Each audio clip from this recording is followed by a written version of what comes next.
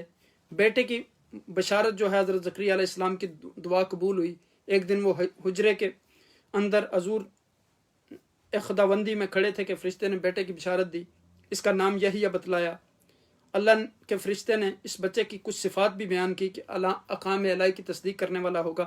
یہاں مراد یہ ہے کہ عیسیٰ علیہ السلام کی وہ تصدیق کریں گے کہ وہ اللہ کے نبی ہیں، اور پھر وہ پاک دامن ہوگا، پاک باز ہوگا، عورت کے قریب نہ جائے گا، وہ اللہ تعالیٰ کا نبی ہوگا، نہایت صالح اور انتہائی پاکیزہ ہوگا۔ نیک بندوں کو نیک اولاد اللہ سبحانہ وتعالیٰ عطا کرتے ہیں۔ یعنی ان آیات سے ہمیں یہ سبق ملتا ہے کہ اللہ سبحانہ وتعالیٰ کے ہاں جب بھی انسان اخلاص کے ساتھ اس سے مانگتا ہے تو وہ عطا کرتا ہے۔ پھر اس مقام پر دیکھیں جب مریم علیہ السلام کو وافر مقدار میں رزق دیکھا تو ان کے دل میں بھی یہ خواہش پیدا ہوئی کہ میری بھی اولاد ہو۔ تو اب یعنی اس کے بعد ان کا ہر انسان کی بھی خواہش تھی کہ اب ہماری پورے خاندان ربہ قال رب هب لي من لدنك ذرية طيبة إنك سميع دعاء فنادته الملائكة وهو قائم يصلي في المحراب أن الله يبشرك بيحيى مصدقا بكلمة من الله وسيدا وحصورا ونبيا من الصالحين۔ یہاں یہ حال دیکھ کر زکریا نے اپنے رب کو پکارا، پروردگار اپنی قدرت سے مجھے نیک اولاد عطا کر، تو ہی دعا سننے والا ہے۔ پھر ان کی یہ دعا جو ہے وہ قبول ہوئی۔ اب یہاں دیکھیں کہ یعنی کتنی کوالٹیز کے ساتھ ان کو اللہ سبحانہ تعالیٰ نے یعنی یہ بچہ عطا کیا۔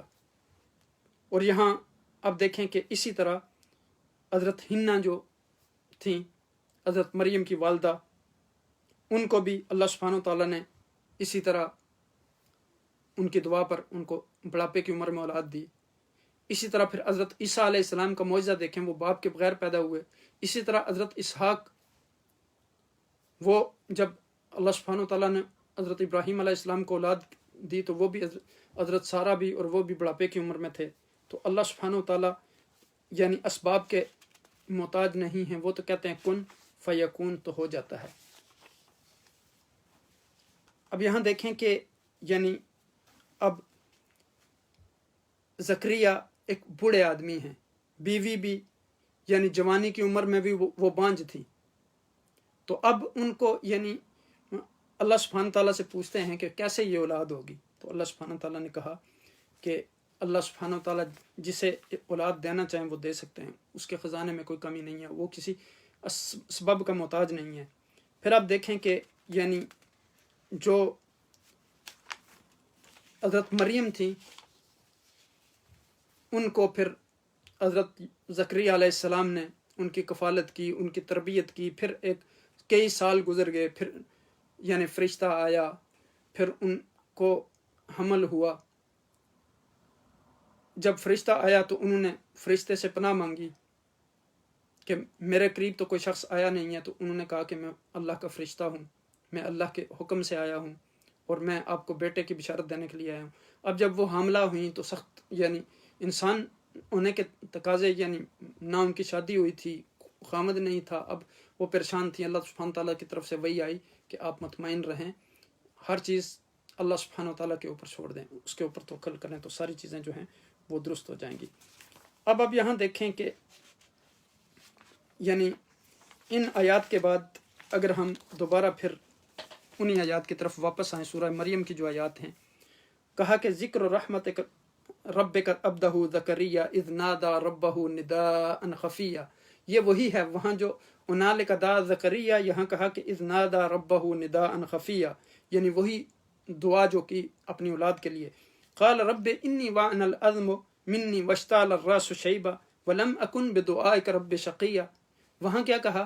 وہاں کہا انا یکون لی غلام وقد بلغنی الکبر وامراتی عاقر۔ تو یہاں کہا قال رب انی وعن العظم منی واشتعل الراس شیبا ولم اکن بدعائک رب شقیا، کہا کہ اے میرے پروردگار میری ہڈیاں کمزور ہو گئیں، میرے بالوں میں سفیدی پھیل گئی، اور اس سے قبل کبھی آپ سے مانگنے میں اے میرا رب میں ناکام نہیں ہوا۔ توکل دیکھیں کتنا ہے، کہا کہ یا رب میں ہر موقع پر تو نے میری دعا قبول کی ہے، تو اب بھی میں تجھی سے دعا کر رہا ہوں تو تو دعا قبول کرنے والا ہے۔ اب یہاں دیکھیں کہ انی خفت الموالی من ورائی وکانت امراتی عاقرہ